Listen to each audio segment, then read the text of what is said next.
بسم اللہ الرحمن الرحیم نحمدہ و نصلی علی رسولہ الکریم اما بعد۔ پہلے یہ بات کئی مرتبہ کہی جا چکی ہے کہ ہمارا ہدف آداب تحریر میں 4 چیزیں ہیں۔ نمبر 1 قواعد املا، نمبر 2 اصول تلفظ، نمبر 3 رموز اوقاف، اور نمبر 4 طریقہ تصحیح یعنی پروف ریڈنگ۔ پہلے 2 پر تقریباً سیر حاصل گفتگو ہو چکی ہے۔ اب آج سے ہمارا تیسرا ہدف شروع ہو رہا ہے، جس کا عنوان ہے رموز اوقاف۔ یہ تحریر کے اندر اس کی بڑی بنیادی حیثیت ہے۔ اگر کسی تحریر میں ان علامات کا خیال نہ رکھا جائے تو اس تحریر کو سمجھنا انتہائی دشوار ہوتا ہے، اور بسا اوقات اس کا مفہوم بالکل الٹ سمجھ دیا جاتا ہے۔ اس کو میں ایک مثال سے سمجھاؤں آپ کو کہ یہ واقعہ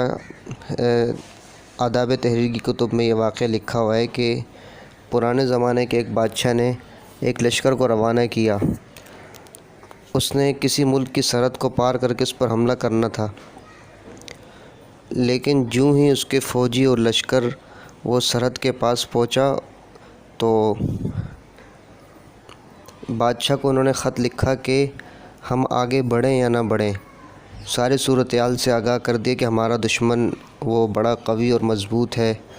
تو اس حوالے سے جب بادشاہ کو خط لکھا تو بادشاہ نے جواب میں صرف اتنا لکھ دیا، روکو مت جانے دو۔ اب اس کے اندر علامت بادشاہ نے نہیں لگائی۔ بادشاہ کو علامت یہ لگانی تھی کہ روکو، اس کے بعد ایک علامت لگانی تھی، علامت تاثر یا کوما لگا دیتے تو اس کا مطلب تو روکو مت جانے دو، یعنی آگے نہیں بڑھنا اب۔ لیکن بادشاہ نے علامت نہیں لگائی، بادشاہ نے صرف اتنا لکھ دیا روکو مت جانے دو، تو سمجھنے والا یہ سمجھا کہ روکو مت یعنی لشکر کو روکو مت بلکہ آگے بڑھا دو۔ چنانچہ انہوں نے لشکر کو آگے بڑھا دیا اور وہ منہ کی کھا کر واپس آ گئے اور شکست خوردہ بن گئے، اور بہت سے جانی مالی نقصان، ہر اعتبار سے نقصان ہوا۔ دیکھیں رموز اوقاف نہ لگانے کی وجہ سے کتنا بڑا نقصان ہوا، اور کہ بالکل تحریر کے معنی کو الٹ سمجھ لیا گیا۔ تو اس لیے رموز اوقاف کی بڑی اہمیت ہے۔ اور رموز اوقاف ہوتے کیا ہیں؟ تو رموز اوقاف وہ علامتیں ہیں جو عبارت کے درمیان میں بات کے مفہوم کو واضح کرنے کے لیے استعمال ہوتی ہیں، اور انہیں علامت وقف بھی کہا جاتا ہے۔ آج کے دور میں کوئی معیاری کتاب یا رسالہ ان کے بغیر چھپتا ہی نہیں ہے۔ اگر وہ جو چھپتا ہے تو اس کو معیاری نہیں کہا جا سکتا، اور وہ تحریر قابل التفات اور اس کی طرف توجہ ہی نہیں کی جاتی جس میں علامت وقف اور رموز اوقاف کا استعمال نہ کیا جائے۔ یہ بات الگ ہے کہ ہر ایک آدمی کا ذوق الگ ہوتا ہے۔ بس اوقات آپ کسی کتاب کو پڑھیں گے تو آپ کے جی میں یہ بات آئے گی کہ یہاں پر یہ والی علامت لگنی تھی، لیکن اس کتاب میں دوسری علامت لگنی ہے۔ تو اپنے ذوق کے لحاظ سے علامات ہر ایک کہیں ختمہ لگانے کی جگہ علامت ہے تو اس جگہ کوما لگایا ہوتا ہے۔ ہمارے دل میں آتا ہے کہ یہاں پر کوئی ختمہ لگنا چاہیے تھا، تو یہ اپنے ذوق کی بات ہے، لیکن ماہرین نے ان کی جگہ متعین کر دی ہے کہ اس جگہ پر یہ علامت لگتی ہے۔ تو اس لیے ماہرین کی بات کو سامنے رکھتے ہوئے ہم علامات کا استعمال کریں گے تو انشاءاللہ اس کا بہت فائدہ ہوگا۔ اصل میں در حقیقت یہ رموز اوقاف ایجاد کرنے کی وجہ بھی یہی تھی کہ ایک اگر مقرر ہوتا ہے، جب وہ کسی کے سامنے اپنے ما فی الضمیر کا اظہار کرتا ہے اور اپنی بات کسی کے سامنے رکھتا ہے، تو مقرر تو اپنے چہرے کے ایک اچھا مقرر اپنے چہرے کے تاثرات، لہجے کے اتار چڑھاؤ اور اپنی باڈی لینگویج جسے اردو میں بدن بولی کہا جاتا ہے، اس کے ذریعے سے سامعین کے دلوں پر اپنی بات اتارنے میں وہ کامیاب ہو جاتا ہے۔ لیکن تحریر کے اندر کس طرح اسے کامیابی ہوگی اپنے بات سمجھانے کی اور اپنے تاثرات بتانے کی، تو اس کے لیے رموز اوقاف کو یہ ایجاد کیا گیا تاکہ سامعین اپنے خیالات کا اور تاثرات کا اظہار علامات کے ذریعے کرے۔ گویا کہ ہم اس کے فوائد کو 4 نکات کی شکل میں سمجھ سکتے ہیں کہ پہلا فائدہ تو وہی جو آپ کے سامنے بیان ہوا کہ ایک اچھا مقرر باڈی لینگویج کے ذریعے اور لہجے کے اتار چڑھاؤ اور چہرے کے تاثرات کے ذریعے سے سامعین کے دلوں پہ اپنی بات اتارنے میں کامیاب کوشش کرتا ہے۔ اور دوسرا فائدہ اس کا ہے کہ کسی بھی زبان کے اندر رموز اوقاف کو استعمال میں لا کر ہم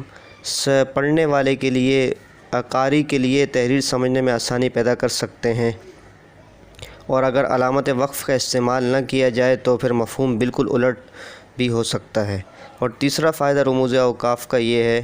کہ رموز اوقاف کی مدد سے قاری عبارت کو روانی سے پڑھتا ہوا چلا جاتا ہے اور مناسب وقفوں کی وجہ سے اسے تھکن کا بالکل احساس بھی نہیں ہوتا۔ اسی طرح چوتھی وجہ اس کی یہ ہے کہ اس سے تحریر میں خوبصورتی پیدا ہوتی ہے۔ جس تحریر میں یہ علامات لگی ہوں تو وہ تحریر پڑھنے میں بھی اچھی لگتی ہے اور اس کو دیکھنے میں بھی اس کا حسن دوبالا ہوتا ہے۔ اس کے برعکس جن تحاریر کے اندر یہ علامات نہ لگی ہوں تو آدمی کا دل ہی نہیں کرتا اس کو پڑھنے میں، یعنی آدمی کا پڑھنے کا دل ہی نہیں کرتا اور وہ تحریر بھی بدصورت سی لگتی ہے۔ یہ تو چند بنیادی باتیں رموز اوقاف کے حوالے سے کی گئی۔ عام طور پہ علامات کا ذکر کرنے سے پہلے اور کون سی علامات کہاں لگتی ہے اس بات کا ذکر کرنا بھی میں ضروری سمجھ رہا ہوں کہ عام طور پہ اصل میں ہوتا یہ ہے کہ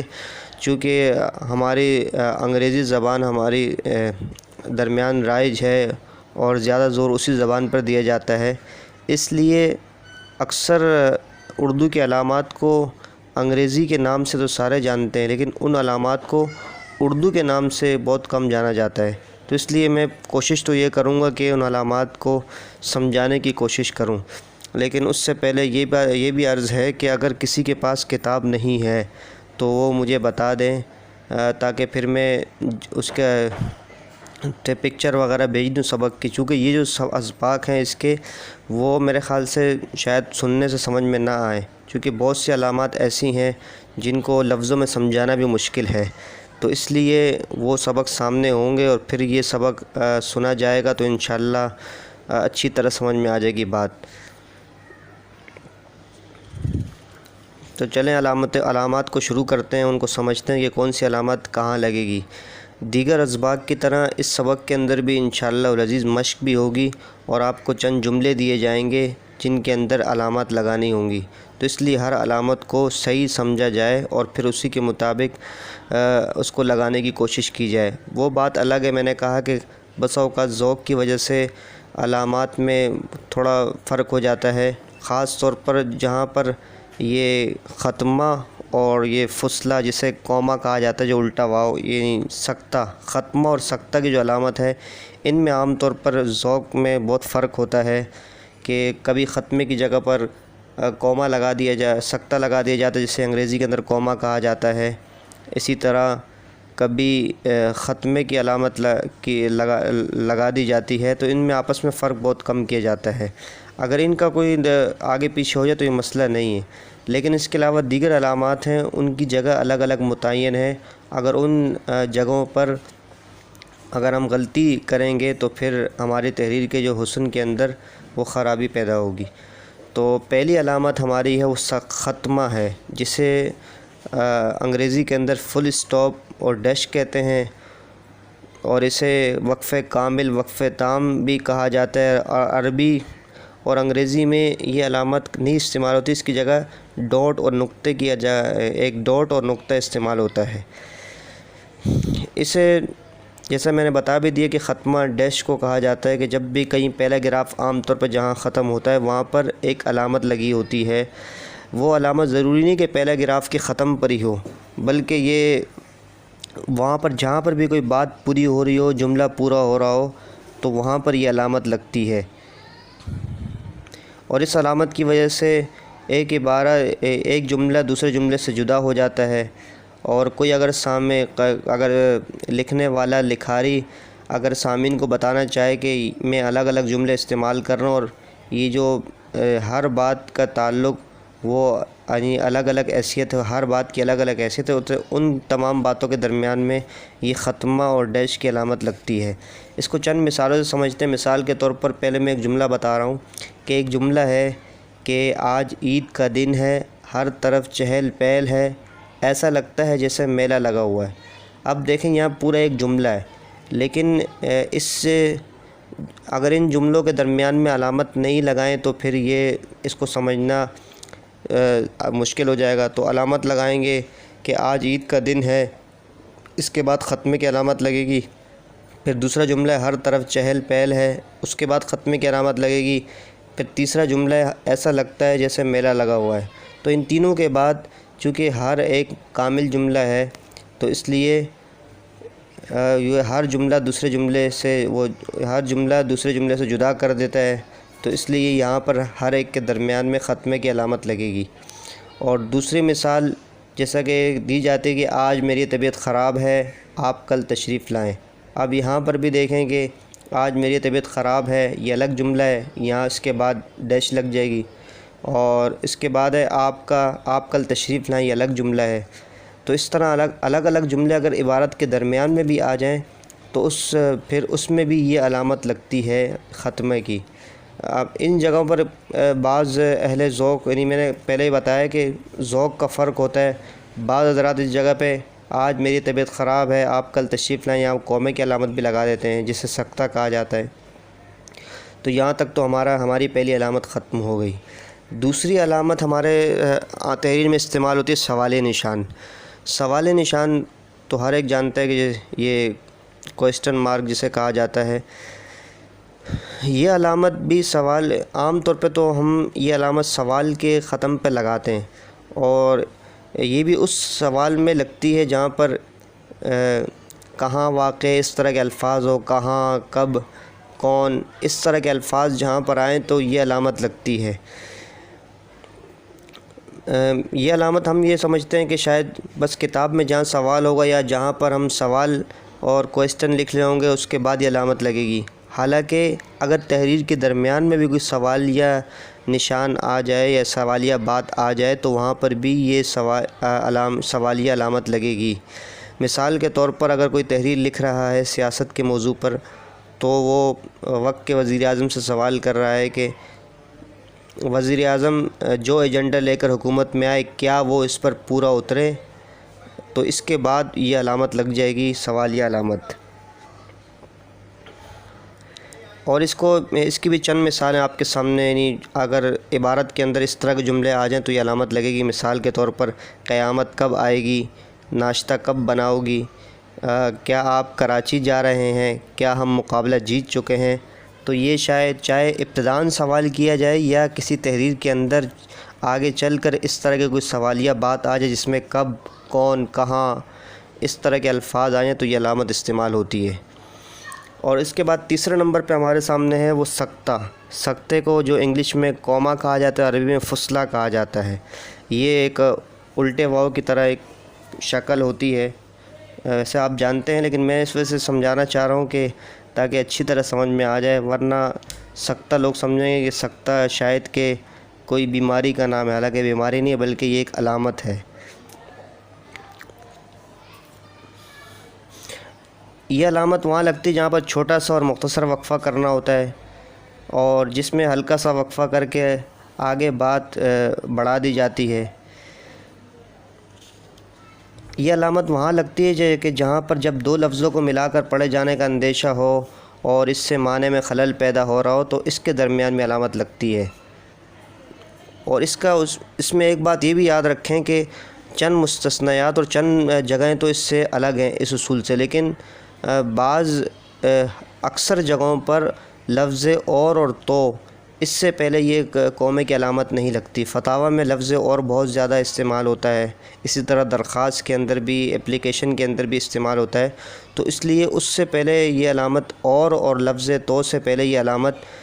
سکتہ اور کومے کی علامت نہیں لگے گی۔ میں جیسا کہ کہا کہ بعض مستثنیات ہر جگہ موجود ہوتے تھے، یہاں پر بھی ہیں۔ فتاویٰ بلکہ آسان ترجمہ قرآن آپ پڑھیں تو اس میں اکثر جگہوں پر واو سے پہلے بھی کومے کی علامت لگائی ہوتی ہے۔ وہ اس وجہ سے لگاتے ہیں تاکہ ترجمے کے اندر پتہ چلے کہ یہ آپ دوسرے جز کا دوسرے ٹکڑے کا ترجمہ ہے اور یہ پہلے ٹکڑے کا ترجمہ ہے، یہ الگ کرنے کے لیے لگائی جاتی ہے، ورنہ اصولی طور پر یہ علامت اور تو سے پہلے اکثر نہیں لگائی جاتی۔ چونکہ میں نے پہلے بتایا تھا کہ یہ علامت وہاں لگتی ہے جہاں پر دو لفظوں میں کو ملا کر پڑھنے کا اندیشہ ہو۔ مثال کے طور پر ہم یہ کہیں گے پاکستان کے 5 صوبے ہیں: سندھ، پنجاب، خیبر پختونخوا، بلوچستان اور گلگت بلتستان۔ اب یہاں پر ہمیں تو معلوم ہے کہ 5 صوبوں کے نام یہ ہیں، لیکن کوئی نیا آدمی جو اردو سیکھ رہا ہو تو وہ سندھ اور پنجاب کے درمیان میں اگر کوما نہ لگا ہو، سکتہ نہ لگا ہو، تو اس درمیان وہ سندھ پنجاب کو ایک صوبہ قرار دے گا۔ تو جہاں پر 2 لفظوں کو ایک قرار دینے کا اندیشہ ہو اور ملا کر پڑھنے کا اندیشہ ہو تو وہاں پر یہ علامت لگا دی جاتی کہ تاکہ ان صوبوں کو الگ الگ پڑھا جائے: سندھ، پنجاب، خیبر پختونخوا، بلوچستان اور گلگت بلتستان۔ اسی طرح جب یہ علامت مختلف شہروں کے نام استعمال کیے جائیں، جیسے کراچی، لاہور، فیصل آباد، راولپنڈی، پشاور اور کوئٹہ پاکستان کے مشہور شہر ہیں، تو یہاں پر بھی کوئی نیا آدمی جو پاکستان کا رہائشی نہ ہو تو وہ اس تحریر کو سمجھانے کے لیے لازمی ہے کہ وہ یہ علامت لگائے جائیں: کراچی لاہور کے درمیان، اس طرح فیصل آباد اور لاہور کے درمیان، راولپنڈی اور فیصل آباد کے درمیان، اور پھر آخری والے سے پہلے لفظ اور کا اضافہ کر دیں گے: اور کوئٹہ پاکستان کے مشہور شہر ہیں۔ تو اس سے کوئی آدمی 2 شہروں کو ملا کر ایک شہر نہیں پڑھے گا۔ اسی طرح ایک مسدس حالی، الطاف حسن حالی کی جو مشہور مسدس ہے، جو ایک شعر کا اشعار کی خاص اصطلاح ہے جسے مسدس کہا جاتا ہے، جس کے ہر بند میں 6 مصرعے ہوتے ہیں۔ تو یہ مسدس حالی، اب یہاں پر ہمیں یہ بتانا چاہ رہے ہیں کہ مسدس تو بہت سے لوگوں نے لکھی، لیکن یہاں پر الطاف حسن حالی کی مسدس مراد ہے، تو ہم یہ لکھیں گے: مسدس حالی کی شعراء آفاق تصنیف ہے۔ اب اگر ہم یہ مسدس اور حالی کے درمیان کوما نہیں لگائیں گے تو سمجھے اس کو اس طرح پڑھا جائے گا: مسدس حالی کی شعراء آفاق تصنیف ہے، تو اس طرح مفہوم بالکل غلط ہو رہا ہے۔ تو سمجھانے کے لیے ہم یہ کریں گے: مسدس، پھر کوما لگے گا، پھر حالی کی شعراء آفاق تصنیف ہے، تو اس طرح پتہ چل گیا کہ یہ مسدس حالی علامہ حالی کی اور الطاف حسن حالی کی مراد ہے۔ یہاں تک تو ہماری تقریباً 3 علامتیں ہو گئی ہیں: ایک ختمہ، نمبر 2 سوالیہ، اور نمبر 3 سکتہ اور کوما۔ اور اس کے بعد چوتھے نمبر پہ جو علامت ہے وہ علامت تفصیلیہ ہے۔ علامت تفصیلیہ اسے کہا جاتا ہے کہ جب بھی کسی بات کی وضاحت کرنے کے لیے 2 نقطے اور ڈاٹ لگائے جاتے ہیں، اور اس سے مقصد کسی چیز کی تفصیل یا وضاحت مقصد ہوتا ہے اس سے۔ یہ عام طور پہ کسی مقولے سے پہلے لگا دیتے ہیں، یا اس طرح جب آپ تحریر میں مثال کا لفظ استعمال کریں گے یا جیسے کا استعمال کریں گے تو اس کے بعد بھی یہ علامت لگ جاتی ہے کہ یہ 2 ڈاٹ۔ اور اسی طرح جب آپ کسی چیز کے وضاحت اور تفصیل کر رہے ہیں، جیسا پہلے بتایا، اس کے بعد یہ علامت لگ جاتی ہے، مثالوں سے انشاءاللہ وضاحت ہو جائے گی۔ جیسا کہ ہم تحریر کے درمیان میں یہ جملہ آ گیا کہ ورزش کے درج ذیل فائدے ہیں۔ اب چونکہ فائدے نیچے آ رہے ہیں، اس کی تفصیل ہے، تو درج ذیل فائدے کے بعد 2 نقطے لگا دیں گے اور پھر اس کے بعد اس کی نمبرنگ کر دیں گے کہ پہلا فائدہ یہ، دوسرا فائدہ یہ، تیسرا یہ۔ اسی طرح علامہ اقبال نے فرمایا، اب تو کیا فرمایا، اب چونکہ اس کی تفصیل آگے آ رہی تو 2 نقطے ڈال دیں گے۔ اسی طرح ایک عمدہ غزل میں حسب ذیل خوبیاں ہونی چاہیے، کیا خوبیاں ہونی چاہیے، اس کی تفصیل کیا ہے، تو ہونی چاہیے کے بعد 2 نقطے لگا دیں گے۔ اسی طرح علم کے بے شمار فائدے ہیں، چند یہ ہیں، تو اب فائدے کیا، ان کی تفصیل کیا، تو یہ علامت لگے گی۔ اور یہ تو میں نے بتایا کہ عام طور پر اس میں یہ اس طرح کی چیزوں میں علامت لگتی ہے، لیکن کبھی کبھی تحریر کے اندر لفظ جیسے آ جائے تو یا لیکن یا لفظ مثال آ جائے تو اس کے بعد بھی یہ لگ جاتی ہے، یعنی مثال کی وضاحت ہوتی ہے، اور جیسے کس چیز کو تشبیہ دے رہے ہیں تو اس کی وضاحت جیسے کے بعد آ جاتی ہے۔ یہاں تک تو ہماری 4 علامات ہو گئی، اور اگلی علامت ہماری قوسین، جسے اردو میں قوسین اور انگلش میں بریکٹ کہا جاتا ہے۔ قوسین میں عبارت کے ایسے حصے لکھے جاتے ہیں جو جملہ معترضہ کے طور پر ہوتے ہیں۔ جملہ معترضہ ایسے جملے کو کہتے ہیں جو عبارت میں آ جائے لیکن اصل عبارت سے اس کا تعلق نہ ہو، بلکہ حوالے کے طور پر اس کا ذکر آئے۔ عام طور پر یہ علامت مکالموں اور ڈراموں میں استعمال کی جاتی ہے، اور اس کو آسان الفاظ میں یوں بھی کہہ سکتے ہیں کہ کسی بھی چیز کی وضاحت کے لیے مثلا آپ کوئی تحریر لکھ رہے ہیں، ان کی تحریر کے درمیان میں کوئی کہ کوئی ایک مطلب اجنبی سے لفظ آ جائے، چاہے وہ شہر کا نام ہو، کسی جگہ کا نام ہو، انسان کا نام ہو، لیکن آپ کو پتہ ہے کہ قارئین میری بات کو صحیح نہیں سمجھ سکیں گے، تو اس درمیان بریکٹ میں وضاحت کر دینی چاہیے کہ یہ ایک جگہ کا نام ہے اور یہاں پر اس سے مراد ایک انسان کا نام ہے۔ بسا اوقات بعض انگریزوں کے نام ایسے ہوتے ہیں کہ اگر وہ ان کی وضاحت نہ کی جائے تو پڑھنے والے قارئین سمجھتے ہیں پتہ نہیں اس سے کیا مراد ہے۔ ایک دفعہ میں اردو پڑھا رہا تھا طلبہ اکرام کو، تو اس درمیان میں ایک لفظ آ گیا، وہ کسی نام مجھے بھی یاد نہیں آ رہا، کسی دال کے نام پر اس کا نام تھا، تو میں تو اس مطالعہ کر کے گیا تو مجھے پتہ تھا کہ یہ ایک UK کے ایک شہر کا نام ہے۔ تو جب میں نے طلبہ سے پوچھا، طلبہ نے کہا کہ یہ ایک دال کا نام ہے، حالانکہ ظاہر سی بات ہے جب وہ اردو میں اس کی وضاحت ہو جاتی بریکٹ میں تو پھر نہ طلبہ غلطی کرتے نہ پڑھانے والے اساتذہ غلطی کرتے، تو اس لیے قوسین میں ایک بات تو وہ جو میں نے پہلے بتائی، دوسری ہے کہ کسی چیز کی وضاحت کے لیے بھی قوسین کا استعمال کیا جاتا ہے۔ اور آج کل آپ نے اکثر مزاحیہ کہانی یا ناول وغیرہ کے اندر دیکھا ہوگا کہ قوسین کی جگہ آج کل ڈاٹ کے لفظ یعنی 3 نقطے لگا دیے جاتے ہیں، یہ آج کل قوسین کی جگہ اس کا استعمال زیادہ تر ہو رہا ہے۔ مثال کے طور پر ایک لفظ آتا ہے کہ عوام نے اس سے اپنا نمائندہ چن لیا۔ اب یہاں پر ایک درمیان میں ایک جملہ معترضہ لانا تھا، مثال کے طور پہ عوام نے اسے اگرچہ وہ نااہل تھا اپنا نمائندہ چن لیا، تو اگرچہ نااہل تھا یہ ایک جملہ معترضہ ہے۔ اب اس کو بتانے کے لیے آج کل کے یعنی کتابوں میں عوام نے اسے پھر 3 ڈاٹ ڈال دیے جاتے ہیں، اگرچہ وہ نااہل تھا، اس کے بعد 3 ڈاٹ ڈال دیے جاتے ہیں نقطے، پھر اس کے بعد اپنا نمائندہ چن لیا۔ لیکن اگر کوئی اس کو بریکٹ میں بند کرنا چاہے کہ عوام نے اس سے اگرچہ وہ نااہل تھا اپنا نمائندہ چن لیا۔ اور اسی طرح ہمارے میراث کے اندر بھی جب ہم میراث کا سوال لکھیں گے، وراثت کا سوال لکھیں گے، تو اس درمیان میں بھی ایک جگہ بریکٹ میں وضاحت کرنی ہوتی ہے، تو اس میں بریکٹ لگتا ہے۔ بہرحال یہ تو ایک ڈاٹ کی مثال میں نے دی، اس طرح یہ بریکٹ کی مثال بھی آ جائے گی۔ مثال کے طور پر چودھری اسلم آج کل ڈاکٹر ہیں، اب ہمیں وضاحت کرنی ہے کہ چودھری اسلم سے مراد کیا ہے، تو چودھری اسلم پھر بریکٹ میں لکھیں گے کہ جو میرے ہم جماعت تھے آج کل ڈاکٹر ہیں، تو اس سے بات وضاحت ہو گئی، واضح ہو گئی، اور یہ جملہ معترضہ تھا کہ جو میرے ہم جماعت تھے، تو اس کو بریکٹ میں بند کر دیا۔ اور اسی طرح ایک جملہ آتا ہے اشرف علی آج وہ مجھے اچانک بازار میں مل گئے۔ اب اشرف علی کون سے، اشرف علی تھانوی یا کوئی اور تھے، اشرف علی تھانوی رحمہ اللہ تھے یا کوئی اور تھے، تو بریکٹ میں وضاحت ہو جائے کہ اشرف علی جو میرے بچپن کے دوست تھے، جملہ معترضہ بھی اور ایک وضاحت بھی ہے، آج وہ مجھے اچانک بازار میں مل گئے۔ اور یہاں پر ایک بات میں یہ بھی عرض کروں جو ہم نے اپنے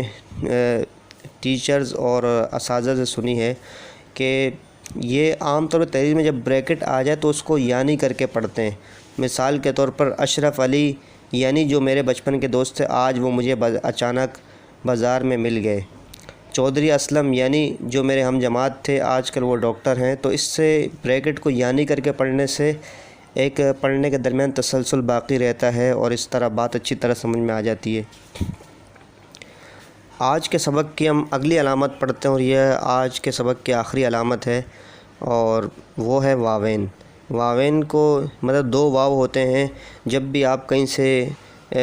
کسی جگہ سے اقتباس اور کسی دوسری تحریر کا ٹکڑا اپنی تحریر کے اندر شامل کرنا چاہتے ہیں تو اسے اقتباس کے طور پر اس کے شروع کے اندر 2 واو کی علامت لگا دیتے ہیں، اور آخر میں شروع میں تو سیدھے واو بنتے ہیں اور آخر کے اندر 2 الٹے واو لگتے ہیں، جسے واوین کی علامت کہا جاتا ہے۔ یہ علامت جیسا کہ پہلے بتایا کسی تحریر کے اقتباس اور ٹکڑا پیش کرتے وقت یا کسی کا قول پیش کرتے وقت اس قول یا اقتباس کے شروع اور آخر میں لگائی جاتی ہے۔ اور اسی طرح کتاب کے نام پر تنزیہ لفظ کے اندر اور کسی لفظ کی خصوصیت ظاہر کرنے کے لیے علامت لگائی جاتی ہے۔ یعنی علامتیں وہ خلاصہ یہ ہوا کہ اپنی تحریر کے اندر کوئی دوسری کی بات اگر پیش کرنی ہو تو تاکہ خیانت کا شبہ نہ ہو تو یہ علامت لگا دی جاتی ہے کہ یہ میری تحریر کا حصہ نہیں ہے بلکہ کہیں اور سے اس کو اقتباس اور چنا گیا ہے، اسے یہاں پر اچک کے لگا دیا گیا ہے۔ اسی طرح کسی کتاب کے نام کو واضح کرنے کے لیے، تنزیہ لفظ کی وضاحت کے لیے اور کسی لفظ کی خصوصیت ظاہر کرنے کے لیے یہ واوین کی علامت تحریر میں استعمال کی جاتی ہے۔ اس کو بھی ہم چند مثالوں سے پڑھتے ہیں۔ مثال کے طور پر رسول اکرم صلی اللہ علیہ وسلم کا ارشاد ہے، اس کے بعد یہ دو علامت تفصیلیہ، دو نقطے لگ جائیں گے، ڈاٹ، اور پھر اس کے بعد واوین میں آپ صلی اللہ علیہ وسلم کا ارشاد واوین میں بند ہو جائے گا، یہ تم میں سے بہتر وہ ہے جو علم سیکھے اور سکھائے۔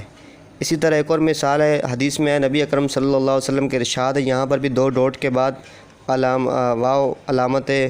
یہ واوین کی علامت لگ جائے گی، پھر آ جائے گا تم میں سے بہترین وہ ہے جو جس کے اخلاق اچھے ہوں، اور اس کے بعد پھر ختمہ لگنے کے بعد یہ واوین کی علامت لگ جائے گی۔ اور تیسری مثال یہ کہ یہ صحاب اصلی نقل تیار کرنے میں مہارت رکھتے ہیں۔ اب چونکہ ایک چیز کی اندر اس کو واضح کرنا ہے اور مطلب تنزیہ بات کی وضاحت کرنی ہے، تو اس کو واوین میں بند کر دیا کہ اصلی نقل، اس لفظ کو بند کر دیا واوین میں، تو اب جملہ یہ ہوگا کہ یہ صحاب اصلی نقل تیار کرنے میں مہارت رکھتے ہیں۔ تو آج کا سبق ہمارا یہیں پر ختم ہوا، اور آخر میں ایک مثال یہ بھی دی گئی ہے کہ وہ پہلی کتاب جس میں رموز اوقاف لگائے گئے وہ قرآن مجید ہے، تو اب قرآن مجید کو واوین میں بند کر دیں گے، اور چونکہ ایک کتاب اللہ کی کتاب ہے، اس کی وضاحت کے لیے اس کو واوین میں بند کر دیں گے۔ آج کا اتنا ہی کافی ہے، امید ہے کہ آپ لوگ اس کو اچھی طرح سمجھ جائیں گے، اور اگر کسی کے پاس دوبارہ میں وضاحت کر دوں، کسی کے پاس اگر کتاب نہ ہو تو بتا دیں، میں اس کی صفحات کی پکچر بھیج دوں گا۔ اللہ تعالی ہمیں صحیح معنوں پر دین کی سمجھ عطا فرمائے، اور مرتے دم تک ہمیں دین کے ساتھ جوڑے رکھے۔ وآخر دعوانا الحمدللہ۔